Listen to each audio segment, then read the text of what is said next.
This lecture is going to serve as an introduction to set theory. So, set theory is really the foundation of all of modern mathematics. Everything is built up from set theory. And, um, and to be honest, set theory is a rather complicated subject.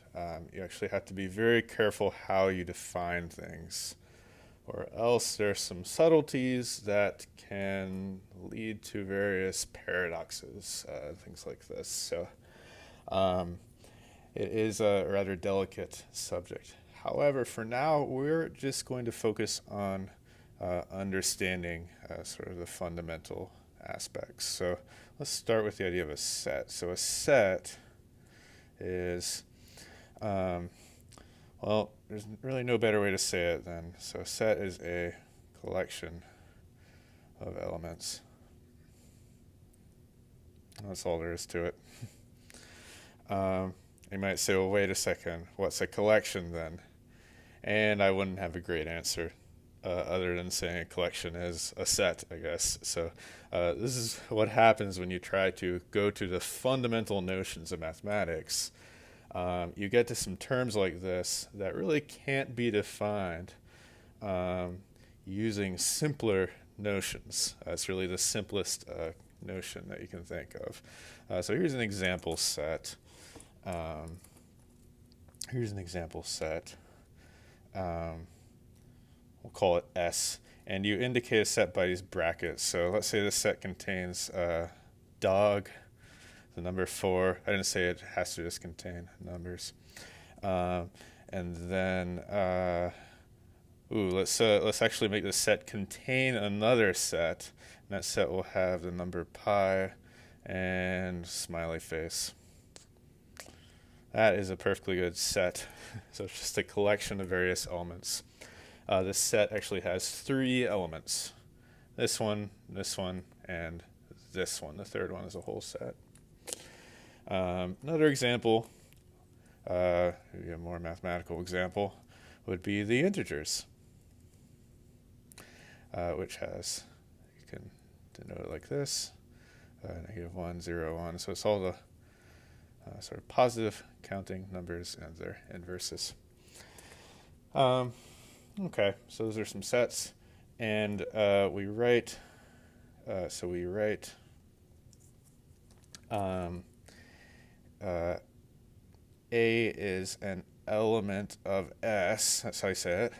So if A is an element of S. Okay. That's what this symbol means, is an element of. Okay. So for example, in this one, 4 is an element of this set, and so is dog. But actually, pi is, interestingly, it's not an element of S, because S only has these 3 elements. Okay, so this whole thing would be an element of S, but not just the number pi. It's sort of in one layer deeper. So it's not actually an element of S. And yeah, as you can imagine, that's what that symbol means. Similarly, so 1/2 is not an element of Z, the integers. And there's really 2 things that you should keep in mind when we're talking about sets. Because you might have some preconceived notions of what a set is. So two things, yeah, you should keep in mind.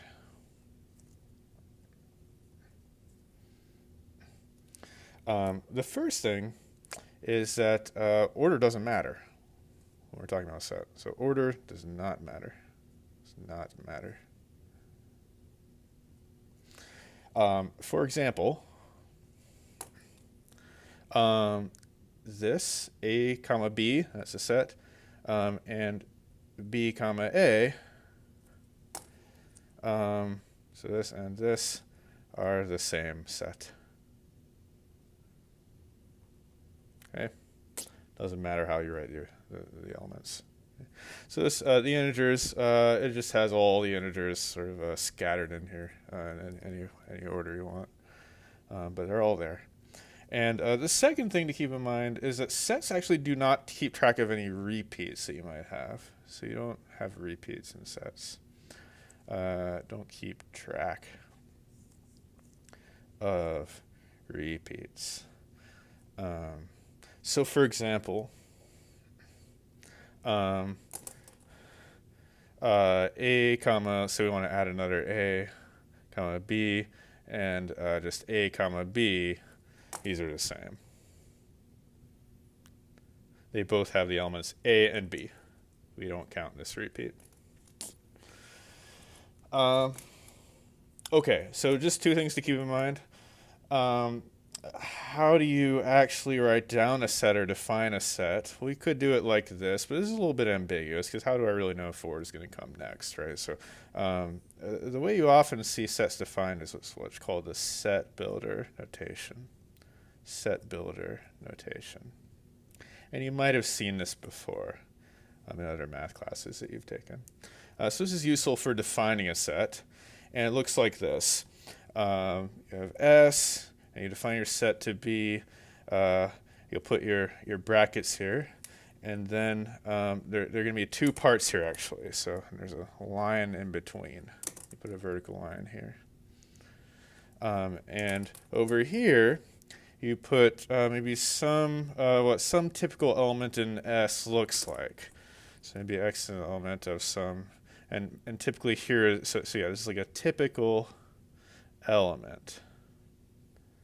And so maybe this is, well, this can be whatever your universe is. So you have somewhere where all of your elements are allowed to live, and then maybe you're taking out some of them. But which elements are you going to take? That you put here. So over here, you're going to put some condition for belonging. I'll show you an example immediately. Condition for belonging to S. Okay, so that's two parts. What a typical element is, and a condition. So that's often something more restrictive. So for example, if I wanted to talk about the even numbers, so if S is the even numbers, you can write the even numbers. Yeah, so let's say S is the even numbers, even integers. So our universe is the integers. So X is an integer such that, that's how you read this, such that, or with the property that. Well, what's the property of an even integer specifically? It's that X is 2 times an integer. So X equals 2k for some k, for some integer k, right, for some k in the integers. Okay. We've even used this symbol before, but now you see exactly what it means. So, yeah, this is how you would define the even integers. I just want to show you, this is actually a little bit versatile. So for example, or you could define it like this. There's not just one way. So I could say, I could just put, here's what a typical even integer looks like. 2k. Such that k is an integer. This is actually the same set as that. I'm just saying it in a little different way. Or I mean, you could even say X is an integer such that X is even. That's perfectly fine. So all these are following the set builder notation. And this doesn't have to look exactly like this as you see here. It's just kind of the typical way that it often will look. But there's a lot of freedom with this notation. Here's another example. So what, you've probably seen this in other courses, like the open interval from 0 to 1. Just all the real numbers between 0 and 1. Non-inclusive, we're not including 0 and 1. Well, in set builder notation, this is, they're all the real numbers such that X is between 0 and 1. So 0 less than X, here's our condition for belonging. And there we go. Yeah, so it's very very useful notation. Can define irrational numbers. They are, well, how can we do this? Let's do it this way. So I'll try to follow this example. So it's a over b such that a and b are integers. And there's one other condition. Do you see what it is? B cannot be 0. So a and b are integers with b something other than 0. Great. Okay. So that's set builder notation. We'll be using this throughout the course. So you'll have some time to get used to this. We've already kind of talked about this. So these are the same sets. In general, we say two sets are equal. So we say two sets are equal if they have all the same elements. They have exactly the same elements.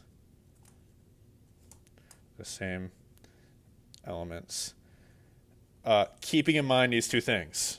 Order does not matter. Sorry, that shouldn't be a question mark. It should be an exclamation point. Order does not matter, and they do not keep track of repeats. Let's put an exclamation point there too. It's really important to keep these in mind. Okay. Let me show you a wacky example of two sets that are equal. We could have the set, so let's say S is this set, just to get some practice interpreting this set builder notation. So it's all the ordered pairs x comma y such that x squared plus y squared equals 1. And we might have, so this is the unit circle, the unit circle. And t might be this, cosine t, comma sine t. All the ordered pairs that look like that, such that t is, let's say, between 0 and 2 pi inclusive. So also the unit circle, also the unit circle. So the definitions look very different, but these are exactly the same set. And you might object that, well, wait a second, when t is 0 and t is 2 pi, you actually get the same point twice in here, right? You get the point 1, 0 twice, but in this set, it's only going to occur once. But again, yeah, we don't keep track of repeats, so that's perfectly okay, whether I put a less than or a less than equal on that last one there. Okay. So often sets are not equal, but one set might be contained in another set. So for example, the integers are contained in irrational numbers. So we should talk about subsets. So and this is a little bit different than what we have here. So subset. So yeah, we say, let's introduce the notation first. So we say A is a subset of B. So notice it's sort of the same symbol, but it's missing that middle one. So just sort of a sideways U. We say A is a subset of B if to indicate that A is a subset. That's what the symbol means. It's a subset of B. Right. Is a subset of B.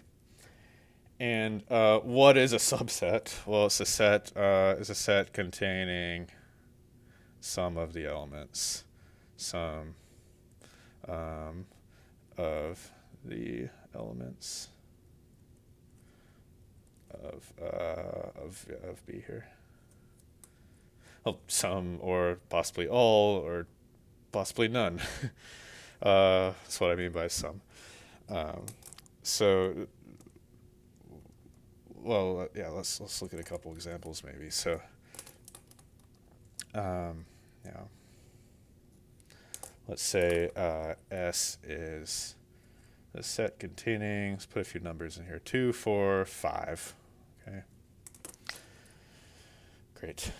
Then here's a good subset of S. The set containing, I'm going to choose some of the elements. So 2, comma 4. That is a subset. And by the way, sometimes you indicate like this also. So we say this or this. This is just to emphasize that it's a subset. It might be equal actually, so it might be the whole set. So we allow all, right? So 2, 4, 5, like S itself would be a subset of S. Yeah, so we could say, for example, Z is included in Q, but also Z is included in itself. It's a subset of itself. So yeah, 2, 4 is a subset of S.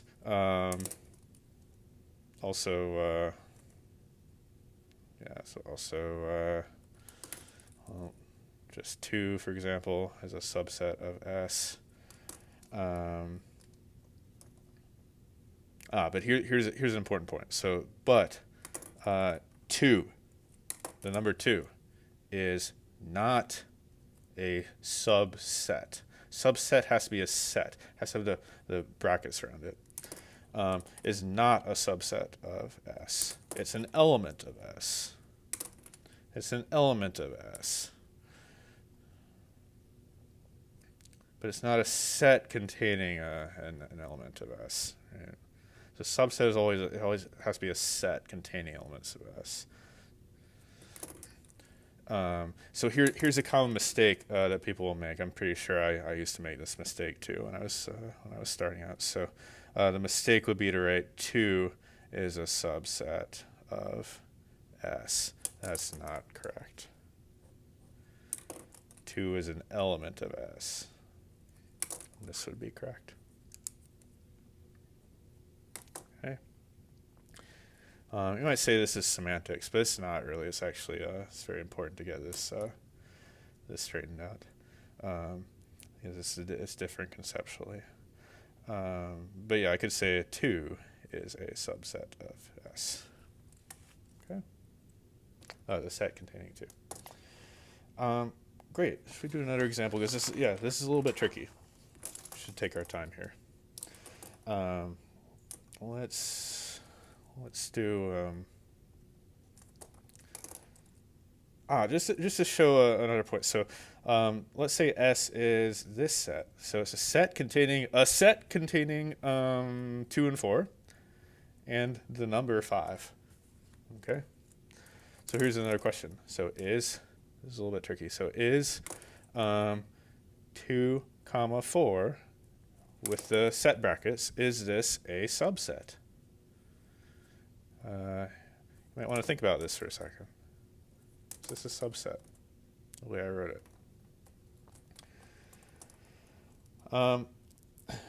Well, it was a subset here, but it turns out here actually the answer is no, because this is an element. You can think about it like this. This is sometimes a picture I have in my mind. I have so the set is sort of a box that just contains stuff. And the things that this set contains, it contains 2 things. It contains the number 5, and it contains another box that contains 2 and 4. So here are my 2 elements. There's one of my elements. It's the whole box containing 2 and 4, and there's another element. So actually, no, it's not. It's an element in this case. It's an element. It wasn't an element here. It was a subset here, but here it's an element. The subset would be, so the subset that we're trying to get at would be this. You actually put double brackets. So it's a set containing this element, right? And this is the element here. Okay. So hopefully that kind of makes sense. This is something that, the more you work with it, the more you'll get used to it. It took me a while to understand this distinction, I remember. Okay. And so the number 2 is neither an element of this set nor a subset. and even if I put brackets around it too, it's not an element of this set. It's not a subset. The only elements are this whole thing and that, right? So this is not even an element. Great. Okay. Well, here's one important subset of any set, actually. I can tell you that there's one set that's going to be a subset of any set. Remember, a subset might have none of the elements. So there's a set like that. So, and we call it the empty set. The empty set denoted, you can either denote like that, or you can do it using the brackets notation, but you just put nothing in the brackets, you immediately close it. So that's the empty set. This is the set containing nothing. So set with no elements. That is a valid set, actually. And yeah, so I just said the empty set is a subset of any set. Empty set is a subset of any set. And so let's take the same example. We're already thinking kind of hard about this, so let's continue thinking about it. This set actually has it has 2 elements, but it actually has 4 subsets. See if you can figure out all of them. I'll write it down. So the 4 subsets are, first of all, the empty set, the subset consisting the single element 2, 4, 2, 4, the set 2, 4. The subset consisting of the single element 5, and that's not in a little box here, right? It's not in the set, so it's just the element 5, but I have to write the set containing 5. And the entire set S, so the subset containing, the set containing both the elements 2, 4, the set containing 2, 4, and the element 5. Okay, so those are my 4 subsets. Okay. So I don't want to make this video too long. Maybe we'll just close by let me show you some various things we can do with sets, and we'll come back to these in future videos. So say set operations. And again, these are some things you may or may not have seen before. So I'm not sure I was always careful to do this, but let's actually just set a universe so where all of our elements are going to live. So let's suppose U is our universe.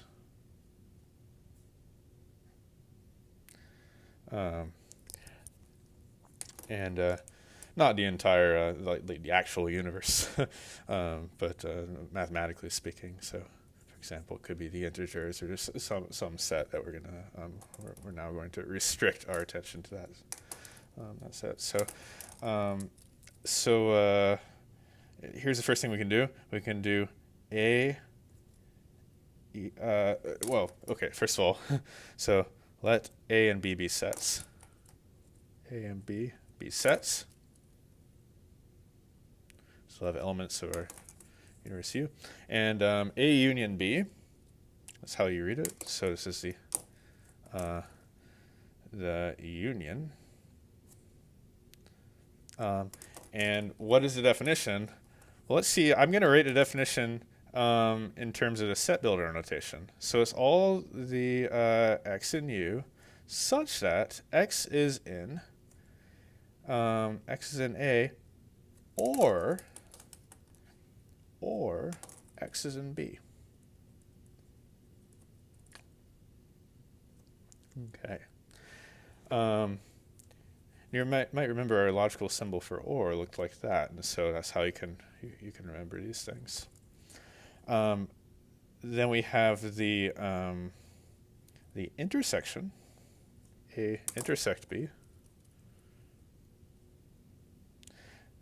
This is the elements in A and B. So all things that are in A and B. And yeah, we're going to use this notation all the time, set builder notation. It's just the best way to define sets. This one, called the set difference. So it's this slash here. So it's called the set difference. And then we have a similar one which is called the complement.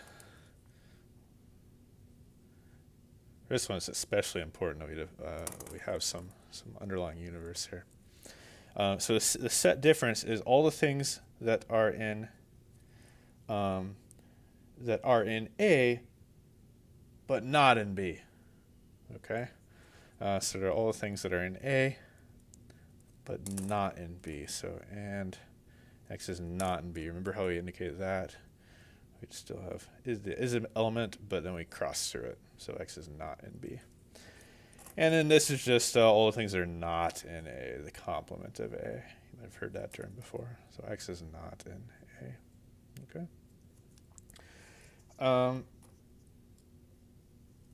Okay.